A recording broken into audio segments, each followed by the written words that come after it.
Hello everyone, welcome to my YouTube channel. आज हम important topic that is bending stress in beams के बारे में मैं आपको बताने वाली हूँ।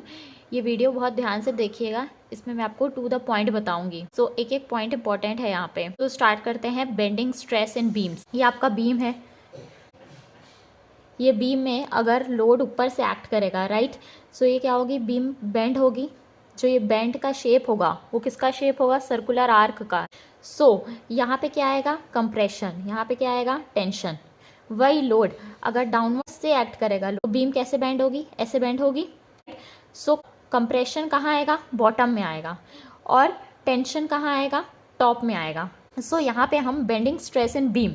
सो जो बेंडिंग स्ट्रेस है वो किसकी वजह से होता है, बेंडिंग मूवमेंट की वजह से होता है। और जो शियर स्ट्रेस है वो शियर फोर्स की वजह से होता है।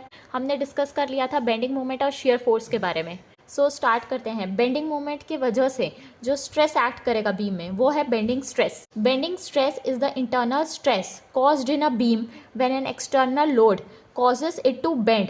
It arises due to the material resistant to deformation under the load. Pure bending is the bending of a beam under constant bending moment. So bending moment equals to constant and shear force is equals to 0. Pure bending कब होती है, जब bending moment constant होता है और shear force 0 होता है। जैसे एक बीम है, राइट। सो प्योर बेंडिंग कभी भी पूरे बीम में एक्ट नहीं करता है, किसी भी सेक्शन में एक्ट करेगा। जैसे कि अगर इसका शेयर फोर्स डायग्राम बनाएंगे तो ये शेयर फोर्स डायग्राम बनेगा। सो यहाँ पे क्या है, बेंडिंग मोमेंट कांस्टेंट है, इसका बेंडिंग मोमेंट डायग्राम कैसे हो जाएगा, ऐसे हो जाएगा।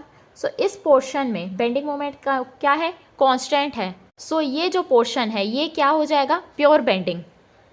जहाँ पे बेंडिंग मोमेंट कांस्टेंट है और शियर फोर्स 0 है, ये होता है प्योर बेंडिंग। शियर फोर्स यहाँ पे 0 होता है। नाउ यहाँ पे एक इम्पॉर्टेंट टॉपिक है, जैसे आपका ये होता है बीम, ठीक, एक होता है न्यूट्रल फाइबर, एक होता है न्यूट्रल एक्सिस। ये जिस फाइबर में कोई भी स्ट्रेस और स्ट्रेन नहीं होता है वो होता है न्यूट्रल फाइबर। और न्यूट्रल एक्सिस क्या होता है, ये एक एक्सिस होता है जहाँ पे स्ट्रेस और स्ट्रेन नहीं होता है, ये होता है न्यूट्रल एक्सिस, जहाँ पे कोई भी स्ट्रेस भी और स्ट्रेन नहीं होता है। इन distribution of bending stress eight neutral axis, stress क्या हो जाएगा, 0 हो जाएगा। Top and bottom fibres have maximum stress. जो टॉप फाइबर है यहाँ पे आप देख सकते हैं, सबसे ज़्यादा स्ट्रेस कहाँ पे आएगा, टॉप फाइबर और एक बॉटम फाइबर में। सो वही बोला है यहाँ पे, top and bottom fibres have maximum stress. Also stress varies linearly from the neutral axis. जो स्ट्रेस है लीनियरली वैरी करेगा न्यूट्रल एक्सिस से। Now important formula that is flexure formula which is m/i equals to sigma by y equals to e/r। जहाँ पे m जो है वो bending moment है, I जो है वो क्या है, मोमेंट ऑफ इनर्शिया है अबाउट द न्यूट्रल एक्सिस। जो सिग्मा है वो क्या है, बेंडिंग स्ट्रेस है कोई भी डिस्टेंस y से from the neutral axis.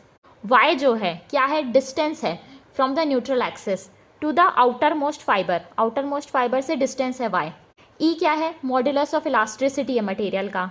R जो है वो रेडियस ऑफ कर्वेचर है। सो जब ये फॉर्मूला हम डिराइव करते हैं तो कुछ एजेप्शंस लिए जाते हैं। तो जो एजेप्शंस हैं क्या है, मटेरियल को हम होमोजीनियस आइसोट्रोपिक कंसिडर करते हैं और ये फॉलो करता है हुक्स लॉ को।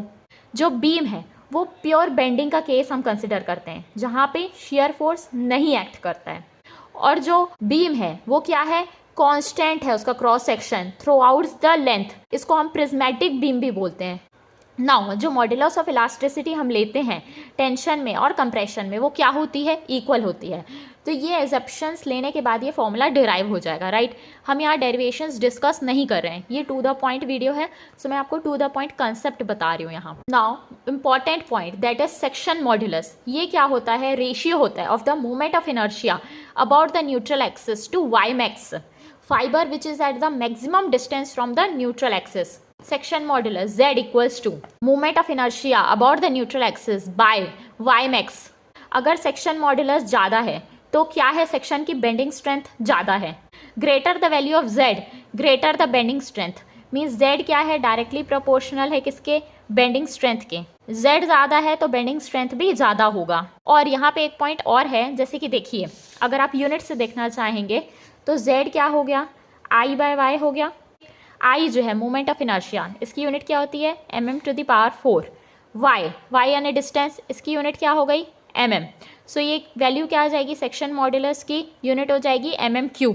mm³ यानी कि ये वॉल्यूम हो गया, ठीक।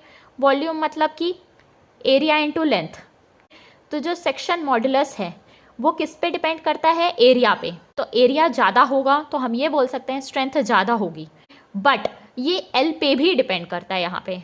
नाउ इंपॉर्टेंट रिलेशन जो कि कई एग्जाम्स में पूछा जाता है कि जेड हमारे को बताना है सबसे ज़्यादा जेड किसका होता है। तो आप ये याद रखिएगा, Z of I section is greater than Z of T section is greater than Z of rectangle section is greater than Z of square section which is greater than z of circle, which is greater than z of triangle, which is greater than z of rhombus। तो सबसे ज़्यादा जो strength होती है वो किसकी होती है, आई सेक्शन की। सो डिज़ाइंस में हम बेसिकली आई सेक्शंस को ज़्यादा डिज़ाइन करते हैं, ये इकोनॉमिकल भी होते हैं, इनकी स्ट्रेंथ भी ज़्यादा होती है। उसके बाद टी, उसके बाद रेक्टेंगल, उसके बाद square, then circle, then triangle, then rhombus. तो ये इजी है, एरिया आई सेक्शन में ज़्यादा होगा, ये आई सेक्शन है, राइट। ये देखिए टी के बाद एक सेक्शन और है तब आई बना है, तो एरिया इसमें ज़्यादा हो गया। टी सेक्शन का एरिया देखो कम है तो जेड भी कम हो जाएगा। तो आपको याद नहीं करना पड़ेगा, आपको अगर ये रिलेशन याद है तो इससे भी आप ये बता सकते हैं। Now what is movement of resistance, MR क्या होता है, internal movement generated within a structural member. जो इंटरनली जो मूवमेंट जनरेट होता है एक स्ट्रक्चरल मेंबर के द्वारा to resist the external bending movement caused by applied loads. Loads के द्वारा क्या एक्ट करेगा, लोड्स के द्वारा बेंडिंग मूवमेंट एक्ट करेगा, उसको रेजिस्ट करने के लिए लोड के द्वारा बेंडिंग मूवमेंट एक्ट करेगा। इसको रेजिस्ट करने के लिए जो मूवमेंट जनरेट होता है इंटरनली उसको बोलते हैं movement of resistance. It is the ability of beams cross section two resist bending. ये किसी भी बीम की एबिलिटी को बताता है कि वो बेंडिंग को कितना रेजिस्ट कर सकती है, कितना बेंडिंग रोक सकती है। Now the combination of compressive stress eight top most fibre and tensile stress at bottom most fibre creates a resisting movement. ये जो है कंप्रेशन और टेंशन क्या जनरेट करते हैं, रेजिस्टिंग मूवमेंट जनरेट करते हैं, MR. Now formula for movement of resistance, MR equals to sigma into z. जो सिग्मा है ये यहाँ पे क्या है, परमिसिबल बेंडिंग स्ट्रेस है, और z जो है वो सेक्शन मॉडुलस है बीम का। नाउ यहाँ पे एक इंपॉर्टेंट पॉइंट ये है, EI को हम फ्लेक्सुरल रिजिडिटी भी बोलते हैं। नाउ सेक्शन मॉडुलस क्या होता है, हम उसको कैसे फाइंड करते हैं। सो ये रेक्टेंगुलर बीम है, विड्थ b, डेप्थ d, ये न्यूट्रल एक्सिस हो गई, सेंट्रॉइड से पास हो रही है। सो हमको पता है सेक्शन मॉडुलस z किसका रेशियो है, moment of inertia about the neutral axis to the y max. Moment of inertia about neutral axis for a rectangular section क्या होता है, BD³/12, ये हो गया। y मैक्स मतलब कि जो मैक्सिमम डिस्टेंस होगा y का टॉप मोस्ट फाइबर से वो होता है y मैक्स। सो यहाँ पे क्या हो जाएगा, ये d/2 के इक्वल हो जाएगा, वही हमने लिखा है। सो BD³/12/d/2 ये क्या हो जाएगा, BD²/6। तो section modulus of a rectangular section is BD²/6। Next solid circular section, अगर सर्कुलर सेक्शन है डायमीटर d है, सो moment of inertia about the neutral axis किसके इक्वल होता है, πd4/64। y मैक्स जो होता है वो मैक्सिमम डिस्टेंस होता है टॉप मोस्ट फाइबर का न्यूट्रल एक्सिस से। सो यहाँ पे ये कितना हो जाएगा, d/2 हो जाएगा, ठीक। So z equals to I about neutral axis by y max किसके इक्वल हो जाएगा, πd4/64/d/2। ये किसके इक्वल हो जाएगा, z equals to πd³/32। Next hollow circular section, concentric circles जैसे रहते हैं वैसे यहाँ पे हॉलो सर्कुलर सेक्शन है। एक पोर्शन ये क्या है, हॉलो है। सो जो स्मॉल सर्कल है उसका रेडियस r, जो बिगर सर्कल है उसका रेडियस कैपिटल R। ये न्यूट्रल एक्सिस है, सेंट्रॉइड से पास होगी। Moment of inertia about neutral axis π/64 d⁴ होता है सर्कुलर सेक्शन का, तो हॉलो सेक्शन का क्या हो जाएगा, π/64 capital D4 minus small d4 हो जाएगा। कैपिटल D को हम 2r लिख सकते हैं और स्मॉल d को हम 2 × स्मॉल r लिख सकते हैं।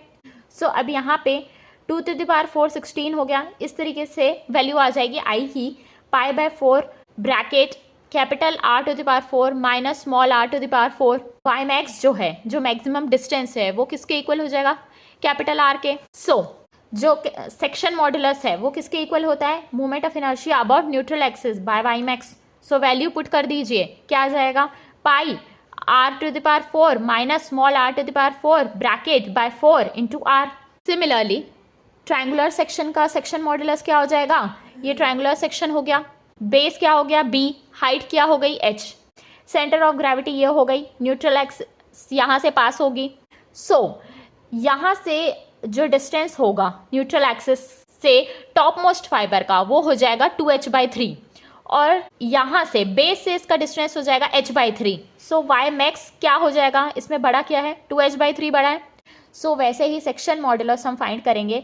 Moment of inertia about centre of gravity जो ट्रायंगुलर सेक्शन का होता है वो होता है 1/36 bh³ होता है, और moment of inertia about base क्या होता है 1/12 bh³। हमारे को सेंटर ऑफ ग्रेविटी के अलॉन्ग लिखना है, अबाउट न्यूट्रल एक्सिस लेते हैं हम मोमेंट ऑफ इनर्शिया। सो ये वाला लेंगे हम यहाँ पे।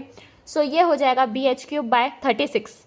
वाई मैक्स क्या है 2h/3, सो बाई 2h/3 ये यहाँ से ये कैंसिल हो जाएगा 12, ये आ जाएगा सेक्शन मॉडुलस z = bh²/24। सो इस तरीके से हम सेक्शन मॉडुलस डिफरेंट सेक्शन का फाइंड कर सकते हैं। अगर आपको मेरा ये वीडियो पसंद आया हो सो प्लीज़ वीडियो को लाइक करें एंड मेरे चैनल को सब्सक्राइब करें। Thank you so much.